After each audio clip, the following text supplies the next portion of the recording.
Muy buenos días, señorías.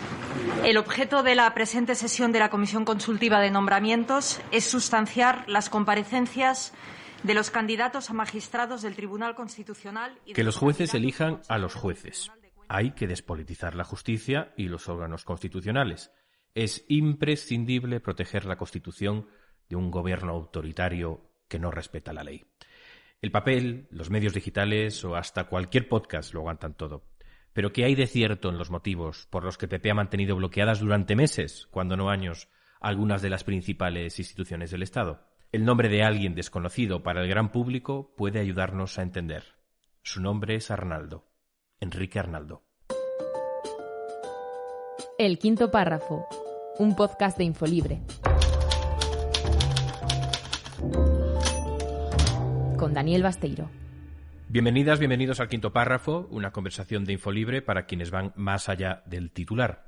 Soy Daniel Basteiro, soy el director de Infolibre, y si estás escuchando este podcast es gracias a las socias y gracias a los socios que apoyan el periodismo de investigación y los artículos en profundidad. Sobre esos temas que no se agotan en un tuit y sobre también cómo se investigan, charlo más o menos cada semana con periodistas que los conocen muy a fondo. Alicia Gutiérrez, periodista de investigación de Infolibre. ¿Qué tal? ¿Cómo estás? Buenos días, muy bien. ¿Quién es Enrique Arnaldo? Espera, no me respondas. Vamos a escucharle de la mano de Samuel Martínez. No tengo amigos en la política. Mis amigos están en otros círculos. Es verdad que los he tenido, pero dos han fallecido y están en su cuadro está en esta sala, Gabriel Cisneros y José Pedro Pérez Llorca. Efectivamente sí he acudido a la Fundación FAES en algunas ocasiones, de luego no que yo sepa en ciento no sé cuántas. El que habla es Enrique Arnaldo, y lo hace en la comparecencia de los 4 magistrados propuestos para el Tribunal Constitucional este mismo martes en el Congreso. En su caso, propuesto concretamente por el Partido Popular. Soy y me siento plenamente independiente, sin condicionamientos, ni equipajes ni peajes, que nunca, repito, aceptaría. Sin equipaje, dice Arnaldo. Sin embargo, equipaje sí tiene, de acuerdo con los hallazgos realizados por parte de la periodista de Infolibre Alicia Gutiérrez. Sin ir más lejos, y como describe en el artículo la periodista, Arnaldo entregó un currículum que presenta una discrepancia de calado con la realidad en uno de los aspectos más controvertidos de su trayectoria profesional. Ese equipaje son unos documentos que lo vinculan con la compañía Estudios Jurídicos y Procesales S.L., que logró un contrato público en 2019. Arnaldo, actualmente letrado del Congreso con una larga carrera en la judicatura española a las espaldas, asegura haberse desvinculado de la empresa en 2017, o sea, antes del contrato público, pero documentos oficiales desmienten su versión. Arnaldo aseguró que no tiene equipaje para ocupar su cargo en el Tribunal Constitucional, pero si hay algo que está claro es que haber permanecido hasta 2020 en una empresa con contratos públicos y haberlo ocultado al Congreso es equipaje, y además uno que pesa mucho y por el que tendrá que dar explicaciones. Las investigaciones de Infolibre y otros medios de comunicación ponen la lupa sobre la honestidad del candidato y también sobre su imparcialidad, a la que se refirió así durante su comparecencia.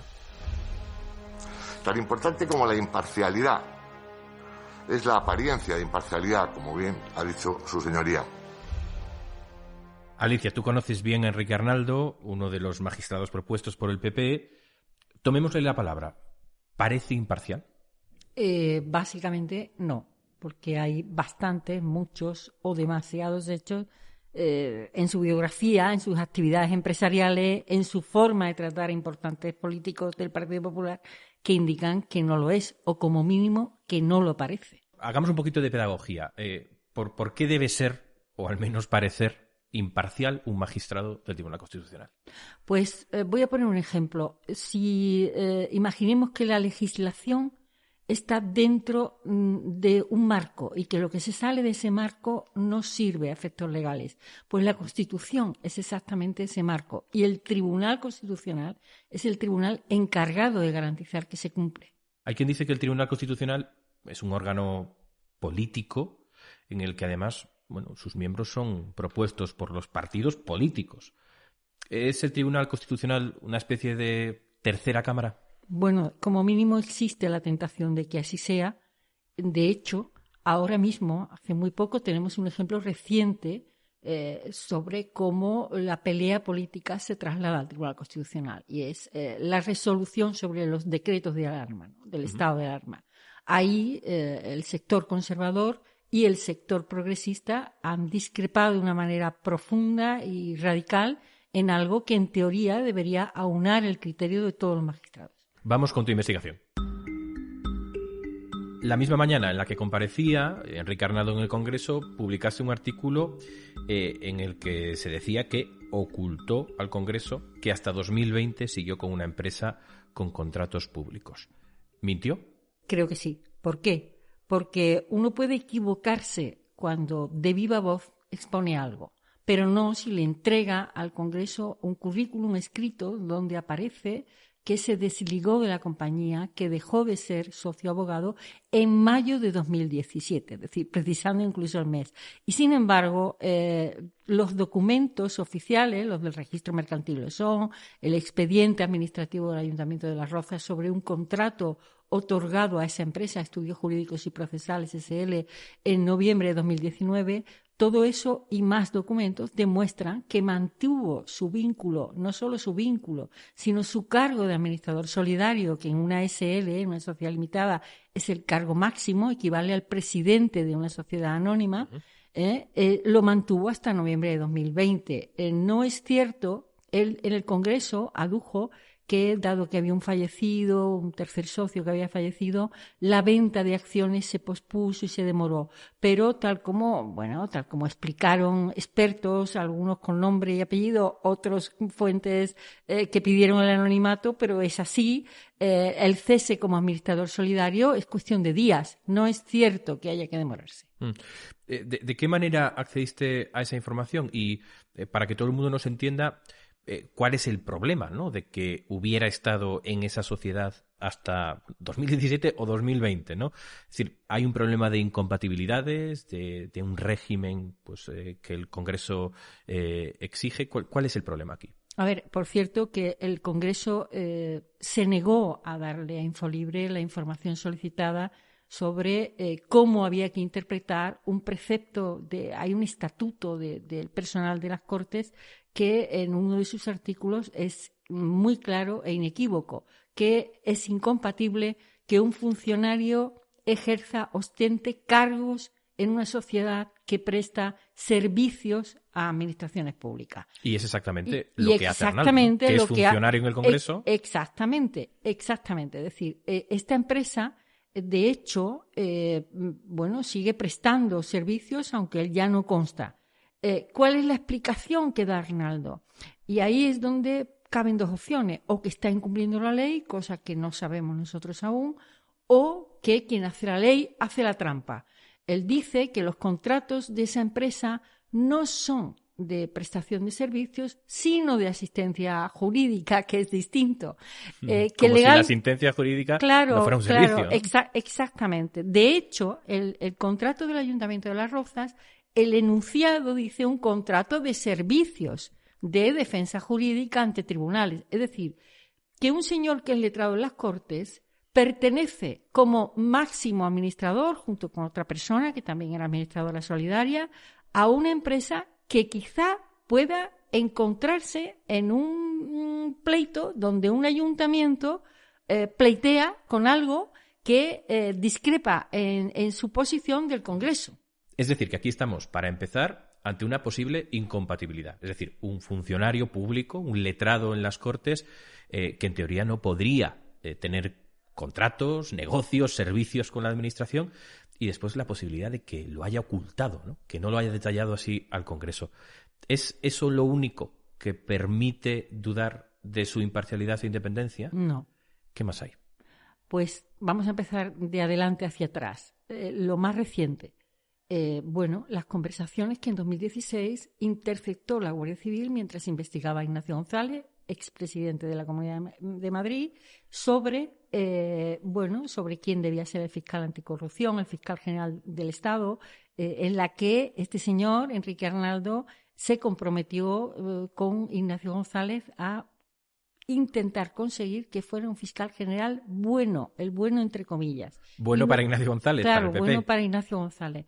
Y luego, una vez elegido, designado por el gobierno de Mariano Rajoy, ese fiscal general, José Manuel Maza, ahora ya fallecido, también él avanzó que los cambios en la Fiscalía Anticorrupción serían buenos. Ese fiscal anticorrupción que eligió Maza, por cierto, que dimitió tras unas informaciones de Manuel Rico en Infolibre, resulta que era el señor Manuel Moix, que dimitió porque estaba en una sociedad de Panamá y que se había negado a investigar a Ignacio González por un negocio que favorecía a su familia. Sigamos hacia atrás. Bueno, pues este señor estuvo imputado en el caso Matas. Es cierto que quedó por completo exonerado a efectos legales, pero esa imputación tuvo que ver justamente con 3 contratos que el gobierno balear del corrupto, y ahora lo puedo afirmar porque está condenado firme, el señor Matas, del Partido Popular, pues fueron para su empresa, Estudios Jurídicos y Procesales, y eran concedidos a dedo y estaban bajo sospecha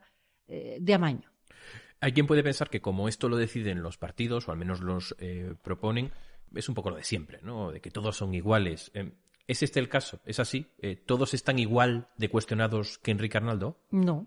De hecho, por ejemplo, es verdad que la otra candidata ya avalada por el Congreso y pendiente de la decisión final del Pleno, propuesta por el PP, Concepción Espejel, tiene también un nexo muy fuerte con el Partido Popular. Es la querida Concha que nombró en su día María Dolores de Cospedal. Los otros 2 progresistas, que son Ramón Sáez e Inmaculada Montalbán, son claramente progresistas, pero son magistrados que ejercen como jueces, no están en ningún cargo, por ejemplo, en el Consejo General del Poder Judicial, a propuesta de ningún partido, y nadie los ha cuestionado en la comisión de nombramiento, a diferencia de lo que ha sucedido con Enrique Arnaldo cuando el portavoz del PSOE en la comisión, don Elorza, le sometió a un durísimo interrogatorio por sus nexos y sus conexiones y sus contratos. Que llamó mucho la atención porque era el portavoz de uno de los grupos proponentes. Vamos ya con la pregunta de uno de los socios de Infolibre. Se presenta como Hola Larry y pregunta, ¿no es esto casi lo mismo que el famoso SMS? ¿Controlaremos el Supremo por la puerta de atrás? Yo añado, Alicia, ¿qué credibilidad tiene el PP a la hora de defender pues esa despolitización de los órganos constitucionales? ¿Era todo una excusa para mantener un control sobre ellos? A ver, ahí dar una respuesta taxativa resulta difícil, pero desde luego, como dicen los italianos, si non è vero è ben trovato. Es decir, si no es cierto, está bien encontrado. Es así, ¿no? Parece corresponderse con la realidad. El Partido Popular, a mí sinceramente, una vez que empezamos a encontrar que la investigación, el rastreo de redes, el rastreo del registro mercantil, las distintas fuentes, el ver las declaraciones, que no fue fácil encontrar documentos del caso Palma Arena, del caso Matas, todo eso, una vez que vimos que, por ejemplo, con el registro mercantil este señor había firmado las cuentas de la empresa de 2019, lo cual imposibilitaba que no estuviera vinculado a ella. Todo eso te hace, como persona humana, por ir a la broma, me hizo sorprenderme de que el Partido Popular eligiese a alguien así. Es decir, es seguro que hay muchos magistrados, muchos juristas de signo conservador, pero que no llevan no el equipaje, sino la pesada mochila que lleva Enrique Arnaldo sobre sus espaldas. El dicho de la antigua Roma advertía de que la mujer del César no solo debe serlo, sino también parecerlo. En este caso, parece que ni es ni lo parece. Gracias, Alicia, por tu investigación y por tus informaciones. Gracias a ti. A las y los que nos estáis escuchando, gracias, pero por acompañarnos en el quinto párrafo. Gracias por ir más allá del titular. Si sois socias o socios, sabed que esto es gracias a vuestro apoyo. Y si no lo sois, pues os esperamos. Solo con vuestro compromiso podremos seguir trabajando en historias como esta. Hasta pronto. El quinto párrafo, un podcast producido por Taller de Ideas. Redacción Samuel Martínez. Producción y montaje Santiago Valiente. Infolibre. La información que recibes depende de ti.